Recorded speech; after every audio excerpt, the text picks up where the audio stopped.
Hello बच्चों। तो आज हम बीजीय अभिव्यक्ति के आखिरी भाग के बारे में पढ़ेंगे और इस पाठ को पूर्ण करेंगे। इस वीडियो में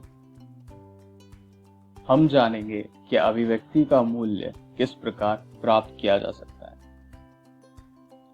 और साथ ही हम जानेंगे कि अभिव्यक्ति के उपयोग से हम सूत्र कैसे प्राप्त कर सकते हैं जो कई स्थितियों में हमारे काम आएगा, जैसे कि परिधि निकालने में या किसी वस्तु का क्षेत्रफल निकालने में। इस प्रकार अभिव्यक्ति का मूल्य। तो हम अभिव्यक्ति का मूल्य जानने से पहले यह जानेंगे कि इसके लिए कौन सी प्रक्रिया जरूरी है। मूल्य ढूंढना। एक अभिव्यक्ति का मूल्य एक अंक के साथ चर के मूल्यांकन द्वारा प्राप्त किया जा सकता है। तो इसका मतलब क्या है? इसका यह मतलब है कि अगर चर जो एक बीजीय अभिव्यक्ति में होता है हमें उसकी संख्यात्मक मूल्य दी हुई है या पता है, तो हम एक पूरी बीजीय अभिव्यक्ति का मूल्य निकाल सकते हैं। आइए हम इसे एक उदाहरण के साथ समझते हैं।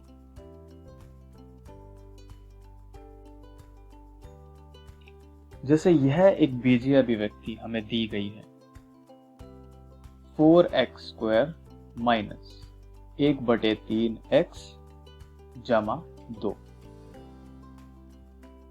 इस बीजीय अभिव्यक्ति के साथ हमें यह दिया गया है कि जो चर है x उसका मूल्य 3 है। तो अब हमें x का मूल्य दिया हुआ है, तो हम इस अभिव्यक्ति का पूर्ण मूल्य निकाल सकते हैं। तो अब यहाँ पे हमने x की जगह 3 को रख दिया है, तो यह बन गया 4 3² घटा 1/3 इंटू 3 जमा 2। अब हमने इनके मूल्यों को समान रूप में करके लिख दिया है। जैसे 3 का स्क्वायर बन गया 9 और 3/3 हो गया 1, तो यह बन गया 4 इंटू 9 माइनस 1 प्लस 2। और हमारा जो मूल्य है वह आया है 37। तो इस प्रकार हमने जाना कि एक अभिव्यक्ति का मूल्य हम कैसे निकाल सकते हैं। अब हम आगे बढ़ते हैं सूत्र की तरफ। तो जो हम सबसे पहला सूत्र पढ़ने वाले हैं उसका नाम है परिधि। तो परिधि की परिभाषा है एक बहुभुज की परिधि इसकी सीमा होती है जो पक्षों के साथ मेल खाती है। तो इससे हमें थोड़ा थोड़ा समझ आ गया है। अब हम थोड़ा और समझते हैं इस आकृति से। जैसे यह एक त्रिकोण है हमारे पास, तो इस त्रिकोण की परिधि क्या होगी? इसकी सीमा जो पक्षों से मेल खाए। तो ये जो लाइन हमारे सामने है जो काले और नीले रंग में अंकित है, यह है इसकी परिधि। तो इसका जो पहला पक्ष है वह यह है, हम इसको लिखेंगे L। ऐसे ही दूसरा पक्ष L और तीसरा पक्ष भी L। ये सब L इसलिए हैं क्योंकि ये सब समान है। अब हम इस त्रिकोण की परिधि निकालेंगे। परिधि निकालने के लिए हमें इसका सूत्र पता होना जरूरी है। तो L plus L plus L हो गया 3L। जो त्रिकोण की परिधि यह है। N इज इक्वल टू पक्षों की संख्या और L बराबर पक्ष की लंबाई। तो इन चीजों से हमें एक सूत्र मिल गया NL या समेशन ऑफ 1 to 9L, जिसको सामान्य सूत्र भी कहा जाता है। तो हम सिर्फ केवल यही सूत्र इस्तेमाल करेंगे जिसमें कि हम पक्षों को जोड़ेंगे। ये जो समेशन वाला सूत्र है, आप इसको छोड़ सकते हैं, यह बड़ी कक्षाओं में काम आता है, मगर यह एक ऐसा सूत्र है जो हर जगह काम आता है, क्योंकि हमेशा आपके पक्ष एक दूसरे के समान नहीं होंगे। कभी कोई पक्ष बड़ा या छोटा भी हो सकता है, तब भी सूत्र यही रहेगा कि वह सारे पक्षों को आपस में जोड़ा जाएगा। तो अब हम परिधि के बारे में जान चुके हैं। अब आगे बढ़ते हैं क्षेत्र की तरफ। तो क्षेत्र की परिभाषा है बहुभुज के सामान्यीकृत क्षेत्र का क्षेत्रफल इसकी सतह की सीमा है। तो जैसा कि इसमें लिखा हुआ है, इसकी सतह की सीमा, तो यह एक चतुर्भुज हमारे सामने, यह है इसकी लंबाई L और यह है इसकी चौड़ाई B। तो हम इसकी लंबाई और चौड़ाई को जान चुके हैं, और यह हो गई इसकी सतह। ये जो पीले रंग का बॉक्स है हमारे सामने, पीले रंग का चतुर्भुज। तो अब हम इसका क्षेत्र समझेंगे। तो चतुर्भुज के क्षेत्र का जो सूत्र होता है वह होता है L into B। L is equal to पक्ष की लंबाई और B इज इक्वल टू पक्ष की चौड़ाई। तो अब यहाँ पे हम जान चुके हैं कि क्षेत्र किस प्रकार निकाला जा सकता है एक चतुर्भुज का। अब यदि जो क्षेत्र है जो हमें निकालना है वह एक त्रिकोण का आ जाए, त्रिकोण एक अलग तरह की वस्तु है जिसमें हम सेम फॉर्मूला, सेम सूत्र नहीं लगा सकते। तो विशेष त्रिकोण का क्षेत्र खोजने के दौरान लंबाई की बजाय ऊंचाई पर विचार किया जाता है। तो यह है ऊंचाई और यह है लंबाई, और यह एक त्रिकोण है हमारे सामने। यह त्रिकोण की ऊंचाई इसके पीछे प्रस्थित चतुर्भुज की लंबाई के बराबर है, और इन दोनों की चौड़ाई एक समान है। तो यह हो गया हमारा त्रिकोण।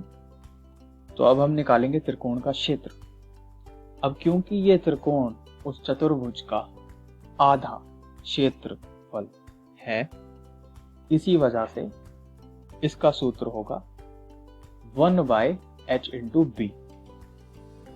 h इंटू बी बिल्कुल वैसा ही है जैसे L इंटू बी था, एक चतुर्भुज का क्षेत्र, बस यह आधा हो गया क्योंकि एक ट्रायंगल एक चतुर्भुज का आधा क्षेत्र घेरता है जब उन दोनों की हाइट सेम होती है और बेस सेम होता है।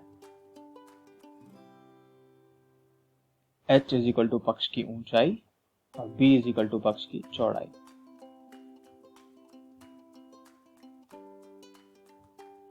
अब क्षेत्र और परिधि के बाद हम आते हैं संख्या पैटर्न की तरफ। तो पैटर्न जानना बहुत जरूरी है हमारे लिए।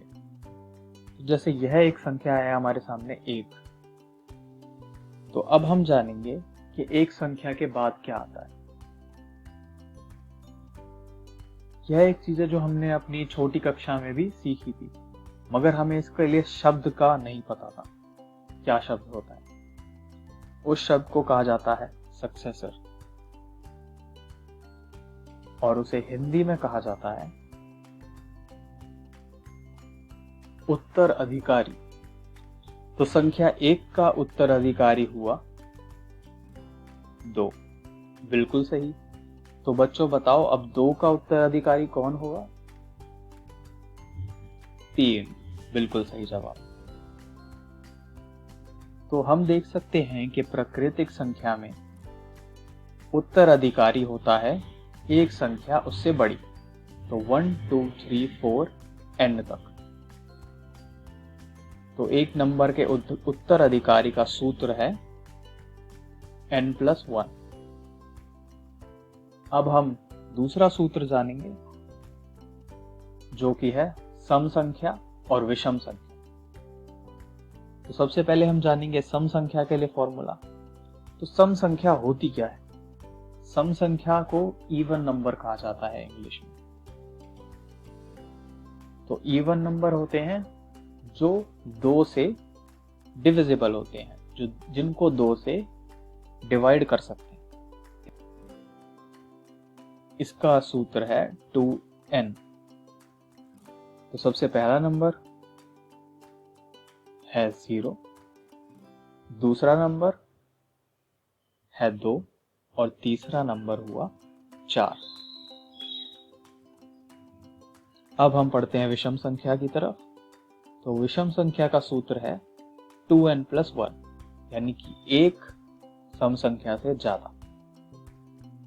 इसको इंग्लिश में ऑड नंबर भी कहा जाता है। तो पहला नंबर हुआ 1, दूसरा नंबर हुआ 3 और तीसरा नंबर हुआ 5। तो यहां से हमने जान लिया सम संख्या और विषम संख्या के बारे में। अब हम आगे बढ़ते हैं सबसे आखिरी सूत्र की तरफ, जिसको कहा जाता है ज्यामिति में पैटर्न। तो विकर्णों की संख्या जो एक बहुभुज के एक वर्टेक्स से तैयार की जा सकती है, इसके बारे में हम जानेंगे। तो उन विकर्णों की संख्या का जो सूत्र है वह है n-3,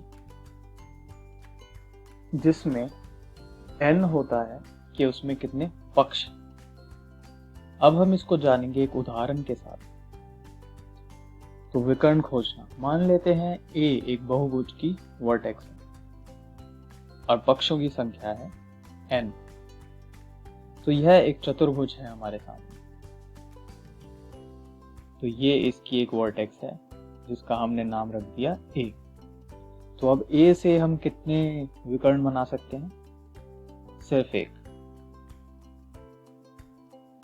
तो अगर हम इसको अपने सूत्र में डाल के देखें, जिसमें 4 पक्ष होते हैं। तो 4 - 3 हुआ 1, जो कि बिल्कुल सही है। अब हम एक और उदाहरण देखते हैं इसका। तो यह एक बहुभुज है हमारे सामने, जिसमें कि 5 पक्ष हैं।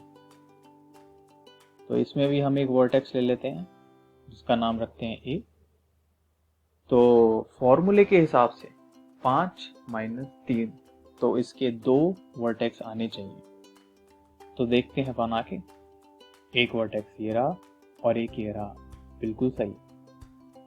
तो हमने देख लिया है कि हमारा सूत्र एकदम सही है। और इस प्रकार हम ज्यामिति में पैटर्न सीखे और हम यह जान पाए कि विकर्णों की संख्या हम किस प्रकार बता सकते हैं केवल पक्षों के बारे में जानकर। तो इस वीडियो में हमने सीखा कि अभिव्यक्ति का मूल्य किस प्रकार प्राप्त किया जा सकता है, और साथ ही हमने जाना कि अभिव्यक्तियों का उपयोग करके सूत्र कैसे प्राप्त कर सकते हैं। और सूत्र प्राप्त करने में मूल्य ने हमारा बहुत सहायता करी। अब अगले वीडियो में हम करेंगे अभ्यास, हमने जो भी इस पाठ में सीखा है। तो तब तक के लिए बच्चों, धन्यवाद।